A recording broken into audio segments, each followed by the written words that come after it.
I don't think the U.S. wants to blunt China's rise. I think America knows that its own economic success depends on China's economic success. Once China was a part of the international global system, coming from a closed economy to an open economy, basically they would become more like us. I would argue that if China had followed that prescription, it would not actually be successful.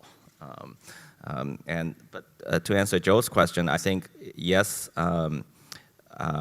China is pursuing has been pursuing a different political system, a political model, and it will continue to do so. To tell you the truth, I'm worried about America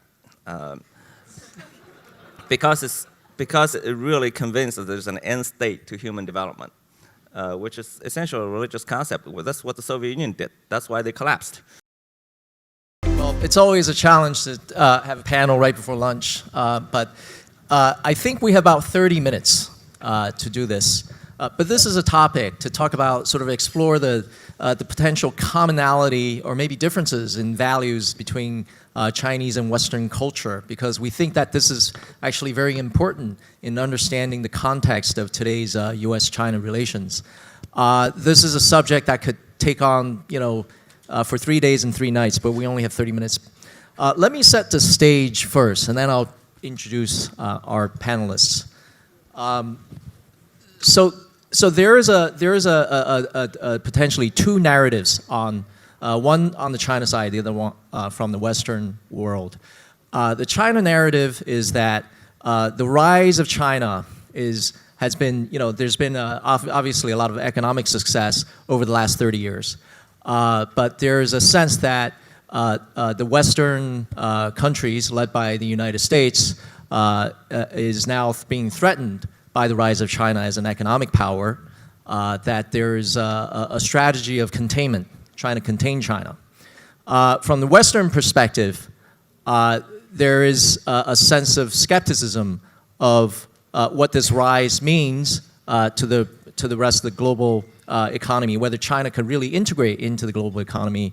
And then there's a lot of people point to a lot of sort of exhibition of so-called sharp power by the Chinese. Some of them, they accuse of China of government-driven sort of activities trying to influence political affairs in other countries.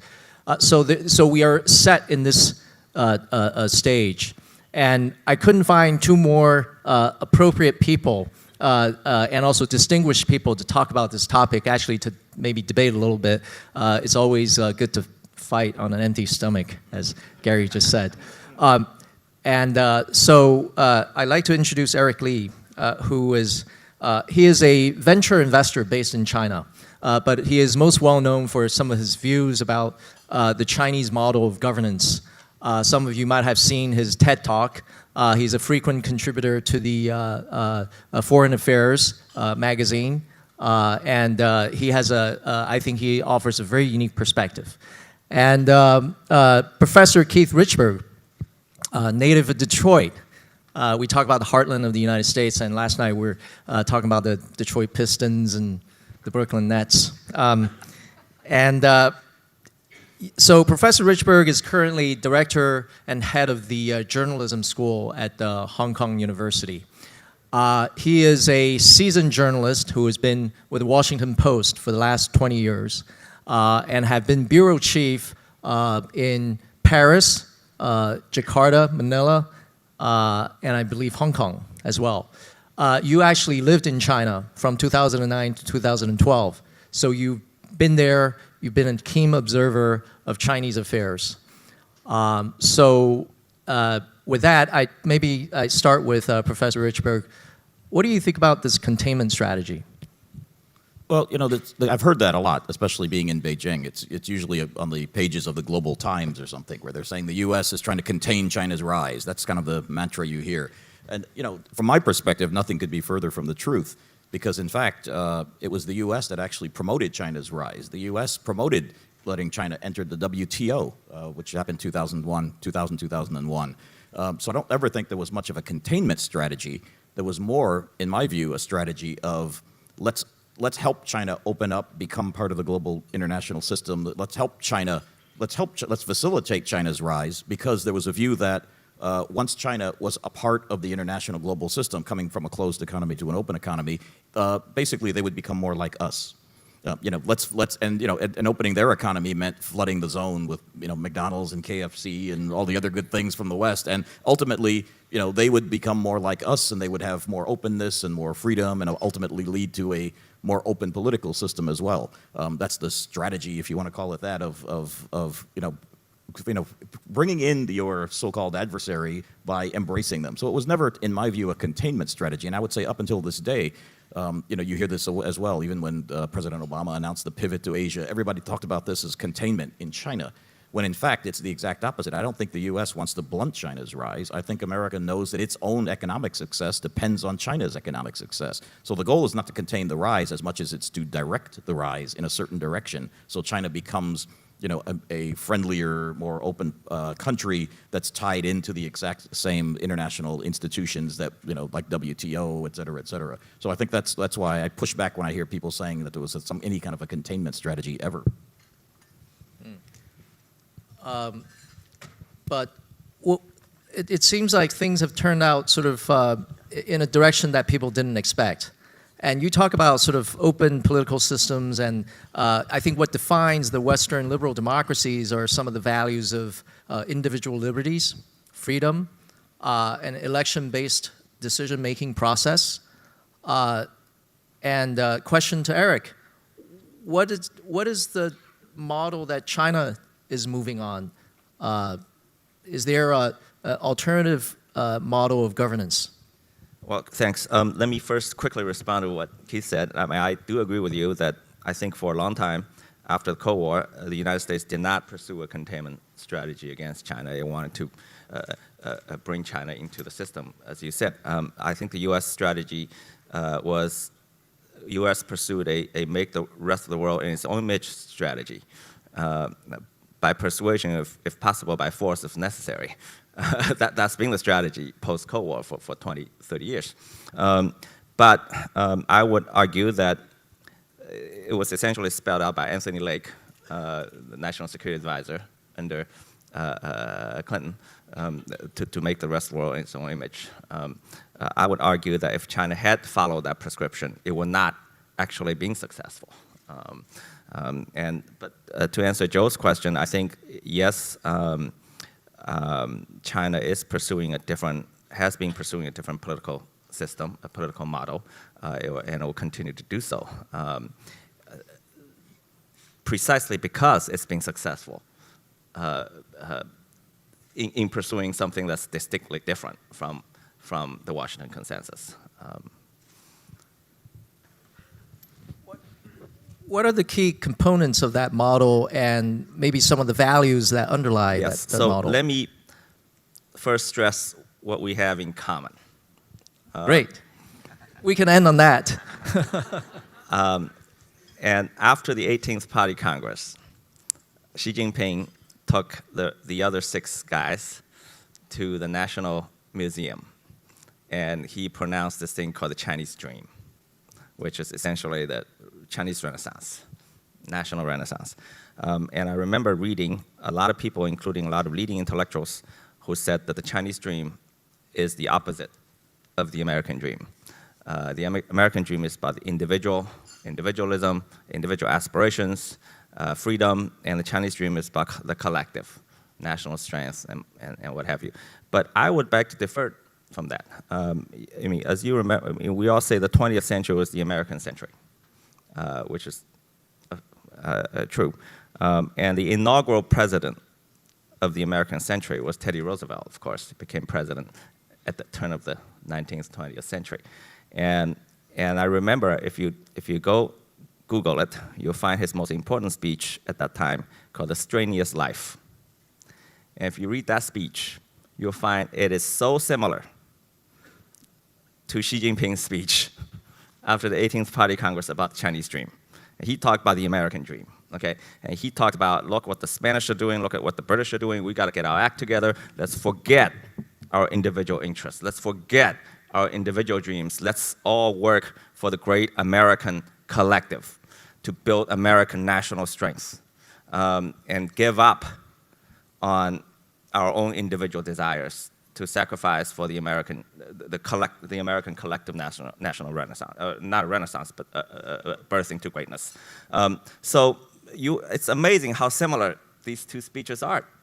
And if you look at from Teddy Roosevelt through FDR, through the interstate highways, through the building the welfare, labor union, all of that. So America had been, the American century for a large part, America's rise had been about the collective, about the nation as a whole. Until recent decades, somehow it gone on a tangent about, it's all about the individual. I don't buy it. I think American greatness, American century was built on a collective dream. Not about the individual. And the individual is an illusion that came about in very recent decades after America has already risen. Professor Richburg, what do you say to that?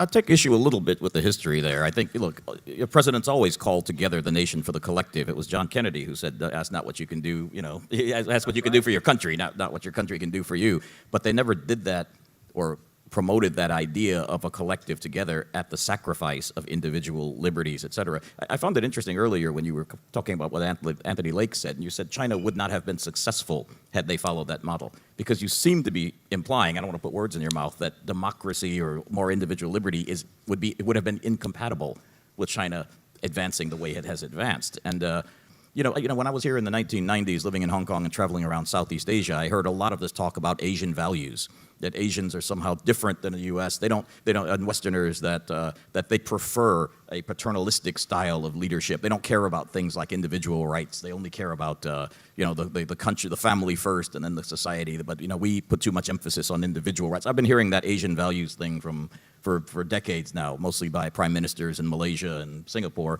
When I hear this stuff, it's usually to justify one party's continued hold on power by saying our people don't care about democracy. They only care about paternalistic rule as long as it's benevolent. And when you have the mandate of heaven, you can rule. I've always said that's bunk because I go back to the idea that there are some values that are universal. And I think they're enshrined pretty nicely in the Declaration of Independence. And just if you look at those words, we are endowed with certain inalienable rights, including life, liberty, and the pursuit of happiness. And it's not just that these are American values somehow. I think somehow these are universal values that are applied everywhere. Ho Chi Minh quoted those same universal values when he was declaring independence for Vietnam. And if you look now, and I'm not saying that everybody has to have a system that looks like the American system. I'm not saying that at all. So when I say democracy, I'm talking small d. It can look differently in different places. But it seems to be the trend that has swept the globe. To me, the most exciting thing of the last 20 years is how democracy has taken root in places like Latin America, Central America. I think Cuba is the only one now that's not somehow having elections. In Africa, where I covered, you can't get away having coups anymore. I mean, even in Zimbabwe recently, they had to say, this is not really a coup. Now most countries are at least pretending to have some kind of democratic election to legitimize their rule. Even in Asia, look around. In Thailand, they're pushing ahead for an election this year to justify. In Cambodia, even Hun Sen, who's been in power 30 years, still has to go through the motions of having some kind of popular legitimacy. So I don't buy the notion that somehow democracy and this idea of individual rights is just a Western concept that we're trying to push onto people, including China. Well, I think it's more basic than values. I think it's about what works. So let's take a look at the last 30 years. I call it the Great Conversion. Since 1990, I think in the 80s, according to the Freedom House, there were about 47, 50 democracies. Today, there are about 150. Who had electoral democracy elections and what have you. And according to the Wall Street Journal Heritage Foundation, the number of countries that went from not free market to free market has quadrupled. So never before in human history, never has so many countries abandoned whatever political and economic system they had and adopted something completely new. Never before. So I call it the Great Conversion. And now 30 years have passed. And let's take a look at the track record of the Great Conversion. I grouped them into three groups. The first group was the luckiest one. That's the former Soviet states in Eastern Europe. Those were the most Western, especially in Eastern Europe. They got quickly integrated into Europe, got access to big market. There are about 29 countries in that group, including Russia itself. If you examine the luckiest group, with a few exceptions, Czech Republic, maybe Poland, maybe Hungary, who are now regretting about 2/3 of these countries are in horrible shape. The the Ukraine being the worst, okay, not livable, failed state, okay. And look at the stands. Most of Eastern Europe, not in good shape, okay. And that's the luckiest group. The second group that converted into electoral democracy and market capitalism were places like Taiwan, South Korea. Those are places that achieved developed world status under dictatorships or authoritarian regimes. So they got rich before they democratized, right? So they didn't rise under democracy. They rose under dictatorial or authoritarian regimes, and they achieved developed country status, and then they democratized. Out of that group, 50-50 at best, okay? South Korea continues to thrive, but Taiwan has deteriorated in the last 20, 30 years. The medium income has been dropping. It's completely stagnant, okay? Politics is poison. People are not happy. So it's 50-50. And then you look at the largest group, the so-called developing world, from Southeast Asia to Africa to Latin America, all those countries you mentioned. None of them has been successful. I mean, you'll be hard-pressed to find one shining example of success. And the biggest success, of course, is China, who didn't do it. Okay. So I think it's more basic than values and cultures. I mean, I think Chinese people are very pragmatic. And I would predict it's less likely that China would follow the Washington Consensus path because they can't find a good example. I mean, if you produce a good example, maybe we'll consider.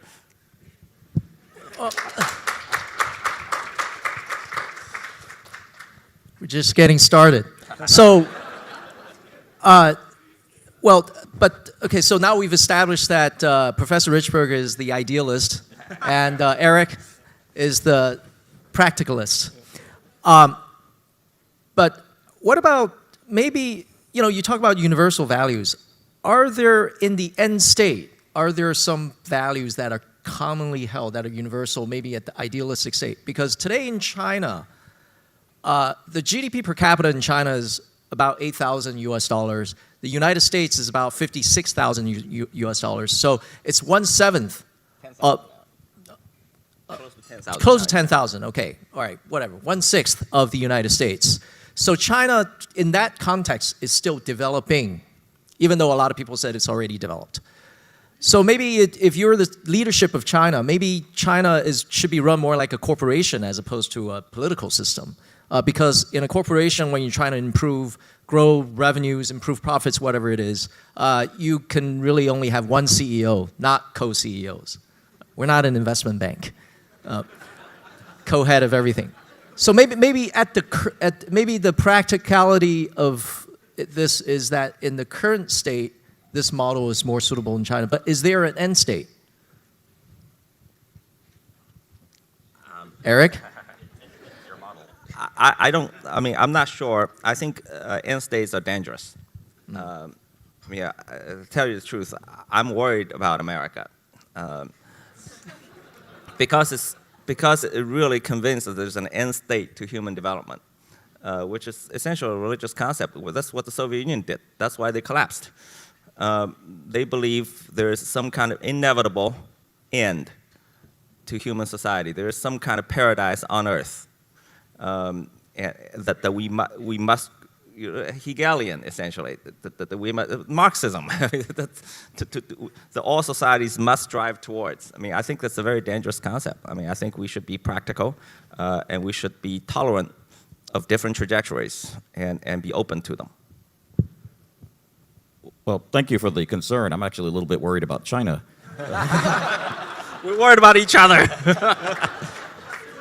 Because when you have a government, a political system that's built its entire legitimacy on the idea that we're helping the economy grow and we're helping you get rich, and so stay out of politics. We're going to suppress some of your individual freedoms and your right to read what you want and control the internet, but we're letting you get rich. That's their entire claim to legitimacy. And so what happens when the economy starts to slow? What happens when they can't keep pumping up the economy to 6.9%? What happens when it slows to 2 or 3 or 4%? That's what I've seen happen in other countries around. When the economy slows, if that's the only claim to legitimacy you have. On the flip side of that, And I would agree with you that a lot of people probably in China believe that this is a stable system that's allowed them to get rich and grow, especially if they live on the coastal areas. And I always would ask the question when I was in China to officials who didn't like me very much, saying, well, yeah, if you think that everybody thinks that this is the best system to have, why don't you prove it? Just have an election. You'll win. Just have the Singapore model. They go to the polls every 4 years and they get reelected because people think that's the best model to have. So, and I would just have to push back a little bit on this idea that there are no examples of success anywhere in the West. China is the only example of success. I mean, yes, China managed to grow at 10% a year for a long time, but they were starting at a low base because of the wars and then the Cultural Revolution and the travesty of Mao's era. China was way behind where it should have been. So it was not actually miraculous that they were growing. They were just catching up to where they should have been. Now the trick is going to come now that they're entering this higher income status, if they can continue that kind of growth rate going.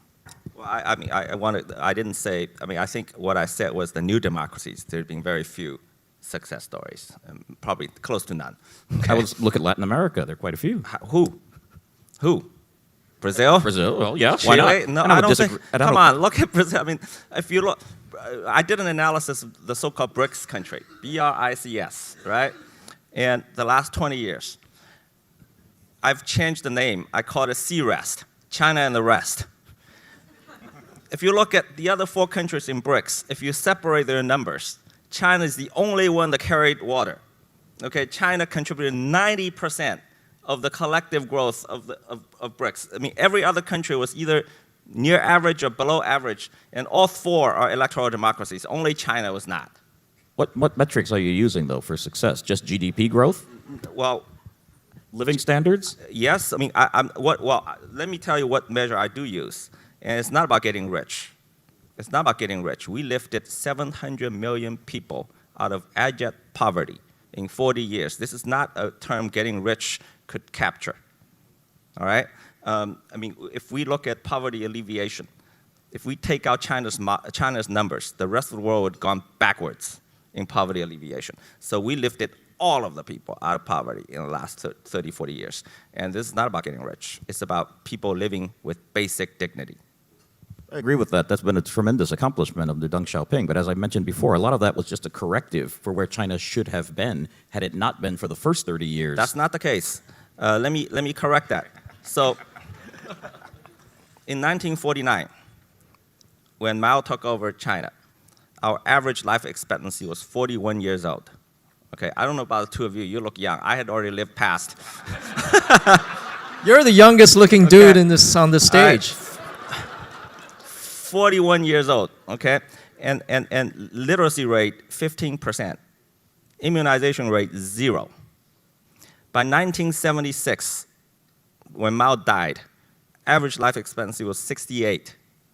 All right? Literacy rate was 80%, close to 100% of young people. Immunization rate, 100%. There's no way that Deng Xiaoping would be able to launch the reforms successfully without those enormous, amazing accomplishments. In fact, if you look at the numbers, by 1978, at a very low income per capita, still poor country, on that basis, China was already within striking distance to developed countries in terms of the UN Human Development Index. Okay, amazing accomplishment in the first 30 years. A lot of problems, Cultural Revolution, Great Leap Forward, disasters, catastrophes. But to characterize somehow China, no, China was where it should be in 1978. I would disagree with that. I would think China should have been a lot further along than they were, and then the Deng Xiaoping reforms were a corrective to that, but we'll disagree on that point. Okay, but there's just one measure, I think, just living and working in China and seeing how the economy has developed. If you ask a young person in their 20s today whether they're better off than their parents, whether they believe that their children will be better off in the future, there's a lot of hope. It's on that positive trajectory. If you go to the U.S. and interview college graduates, whether they're better off than their parents and whether they think their children are going to be better off, there is a little bit of a mixed response. So by that measure, I think things are a little bit different. But I'm sorry, we're a little bit out of time, but maybe Eric, do you want to Well, let's not even compare with the U.S. Let's compare with all the new democracies. If you go to Brazil, go to Chile, go to Taiwan, the numbers are dismal. People are miserable if you look at the numbers. There's only one way to characterize it. I mean, Well, I'd like to leave it to Professor Richburg to respond to that.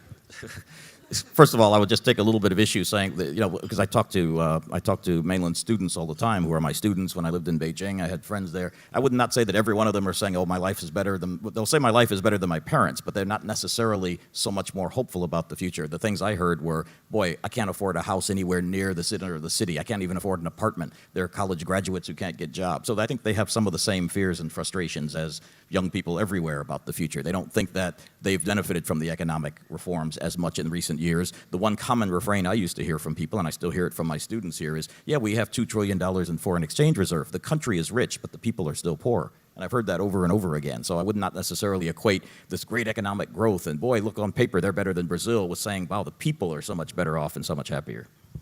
I'm sure you can find anecdotal evidence. I mean, everybody could find anecdotal evidence to prove their case, but I only look at macro numbers. I mean, if you look at the survey data, you look at the Pew Research numbers, I mean, there's no credible, you can't find one credible public survey data that says the Chinese are not happy or not optimistic about the future. I mean, it's complete opposite. I mean, this is the most optimistic people on earth.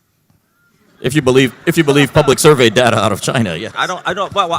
Well, maybe I don't, but I don't know what else to believe. I mean, so you have to base your judgment on something. You have to base your judgment on something. So before we're really out of time, I just like to pose one question. I think this is a very lively debate. There's a lot of food for thought. But are we closer than we think? I mean, are there some commonalities in terms of values? Maybe just one or two words. What do you think that is? What is the commonality? Eric? I think the Westerners, especially America, need to worry about their own problems. They need to move a little bit towards caring for the collective and not worry too much about not focus so much on the individual. I think America has let its country stagnate because it cares too much about the individual, too much about liberty, and less about the collective. And the Chinese probably need to care a little bit more about the individual, I would say. Oh, okay. I was just about to say his last point. Yeah. I think as China grows and develops and China rises, become a world power, I think commensurate with that, they have to start giving a little bit more openness to their own people. They have to start letting people read a little bit more what they want. They have to start letting people be able to do what they want, move around the way they want. I mean, it's, if somebody wants to go on the internet and check out some foreign website for something, they have to allow more creativity. They have to allow people to experiment in fields. They don't, why are you censoring movie scripts? Why are you censoring artistic expression? They have to start, there's a reason why you get so much innovation coming out of the U.S. and why so many people go to Silicon Valley to invent things, because there's a lot more openness to, and in the education system, and that's another big area that they need to work on. So, yes, maybe the U.S. could use a little bit more collectivity, but I think unless you allow more individual interpretation, individual expression, they're going to be stunting where China could be. All right, we're really out of time, so thank you very much. Thank you.